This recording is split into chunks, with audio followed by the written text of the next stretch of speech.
अच्छा, इसको हेडलाइट कहते हैं। ईएनटी की ओपीडी में हेडलाइट लाजिम मलजूम होता है। अगर आपके पास कोई भी इंस्ट्रूमेंट ना हो तो एटलीस्ट आपके पास ये हेडलाइट होनी चाहिए एग्जामिनेशन के लिए, नोज़ की एग्जामिनेशन, थ्रोट की एग्जामिनेशन और ईयर को देखने के लिए इसकी हेडलाइट की ज़रूरत होती है। नेक्स्ट हम चलते हैं, हमारे पास ये है, इसको ओटोस्कोप कहते हैं। ये हमारे पास ईयर एग्जामिनेशन के लिए ज़रूरत होती है। इसको हम यहाँ से ऑन करेंगे और ये थ्रू यहाँ से देखेंगे कि अंदर ईयर में टिम्पेनिक मेम्ब्रेन की क्या पोजीशन है, टिम्पेनिक मेम्ब्रेन परफोरेटेड है या कोई अंदर कोई फॉरेन बॉडी तो नहीं है। ये इसको ओटोस्कोप कहते हैं। अच्छा, आगे चलते हैं। हमारे पास ये है, इसको हम नेज़ल प्रोब कहते हैं, जॉब्सन्स नेज़ल प्रोब भी कहते हैं। अच्छा, ये अमूमन हम इस्तेमाल करते हैं नोज़ में कोई फॉरेन बॉडी हो या ईयर में भी कोई फॉरेन बॉडी हो तो हम उसमें ये यूज़ करते हैं जॉब्सन प्रोब, नेज़ल प्रोब। अच्छा, उसके बाद हम एक और इंस्ट्रूमेंट्स आपको दिखाते हैं। इसको कहते हैं क्रोकोडाइल फॉर्सेप। ये यहाँ से इसको खींचेंगे तो ये खुलेगा। ये देखिए क्रोकोडाइल की तरह इसका मुंह खुल रहा है। तो कोई भी ईयर में कोई फॉरेन बॉडी हो, जैसे काटन पड़ गई अंदर या कोई ऐसा कीड़ा अंदर कान में चला गया, तो उसको पकड़ के यहाँ से इसके थ्रू क्रोकोडाइल फॉर्सेप के थ्रू उसको निकालते हैं, क्रोकोडाइल फॉर्सेप। ये हमारे पास एक और इंस्ट्रूमेंट है जिसे हम कहते हैं टिलीज फॉर्सेप।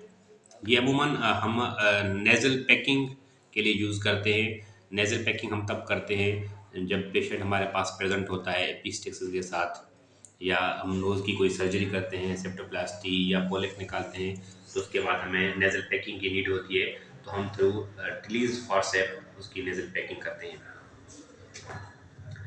ये है हमारा ट्यूनिंग फोर्क। ट्यूनिंग फोर्क के ज़रिए हम हीयरिंग चेक करते हैं कि पेशेंट को हीयरिंग लॉस कितना है, कौन से टाइप का हीयरिंग लॉस है। सेंसरी न्यूरल हीयरिंग लॉस होता है, दूसरा होता है कंडक्टिव हीयरिंग लॉस। इन दोनों में हम डिफ्रेंशिएट करने के लिए हम ट्यूनिंग फोर्क यूज़ करते हैं। इसको कहते हैं ट्यूनिंग फोर्क। ये है नेज़ल स्पेकुलम, ट्यूडिकुलम नेज़ल स्पेकुलम भी कहते हैं इसको। इसको इस तरह पकड़ना होता है, ये तरीक़ेकार है इसको पकड़ने का।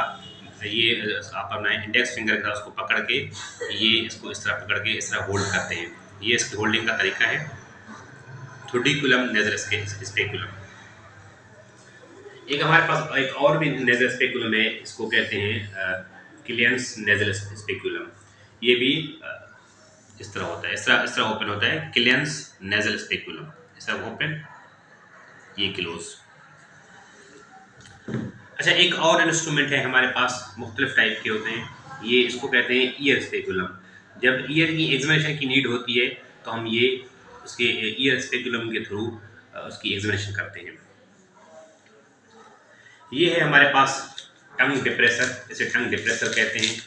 जब थ्रोट की एग्जामिनेशन की नीड हो तो हम टंग डिप्रेसर के साथ, ये मेटालिक टंग डिप्रेसर है, इसके थ्रू हम चेक करते हैं उसका पेशेंट का थ्रोट। अच्छा, हमारे पास दो और इंस्ट्रूमेंट हैं, बिल्कुल एक ही तरह के हैं। देखिए आप, सिर्फ एक में कर्व्ड है नीचे यहाँ पे और एक बिल्कुल स्ट्रेट है। जो स्ट्रेट है उसको हम इनडायरेक्ट लैरिंगोस्कोप, इसको इनडायरेक्ट लैरिंगोस्कोप मिरर कहते हैं। जो स्ट्रेट है उसको इनडायरेक्ट लैरिंगोस्कोप मिरर कहते हैं। इसको पहले थोड़ा सा हीट करना पड़ेगा, गर्म करना पड़ेगा, उसके बाद उसकी एग्जामिनेशन करनी पड़ेगी थ्रोट की। इस तरह इसको होल्ड करते हैं और सामने लाइट लगती है तो हमें अमूमन वोकल कार्ड्स की मूवमेंट देखते हैं, या बेस ऑफ टंग में कोई ग्रोथ वगैरह हो या पाइरिफेरम फोसा में कोई ग्रोथ हो, तो हम एग्जामिनेशन लैरिंजियल एग्जामिनेशन के लिए या थ्रोट की एग्जामिनेशन के लिए हम यूज़ करते हैं इनडायरेक्ट लैरिंगोस्कोप मिरर। अच्छा, एक और मिरर है ये वाला, जो थोड़ा सा यहाँ पे कर्व है। ये कर्व आप देख रहे हैं यहाँ पे, ये भी मिरर आइडियल की तरह है और इसको हम कहते हैं पोस्टीरियर राइनोस्कोप मिरर। जिसमें कर्व हो उसको पोस्टीरियर राइनोस्कोप मिरर कहते हैं। इसको भी हीट करना पड़ता है। हीट इसलिए हम करते हैं कि जैसे आप बाप ना बने, बाप बनेगा तो हमें विजुअलाइजेशन सही नहीं मिलेगी। अच्छा, उसको हम ये इस तरह इसको होल्ड करते हैं। जब उसको हम पोस्टीरियर राइनोस्कोपी जब करते हैं तो इस तरह इसको होल्ड करके अंदर देखते हैं कि नेज़ोफेरेंक्स में क्या मसला है, कोई ग्रोथ वगैरह तो नहीं है। Posterior rhinoscopic mirror.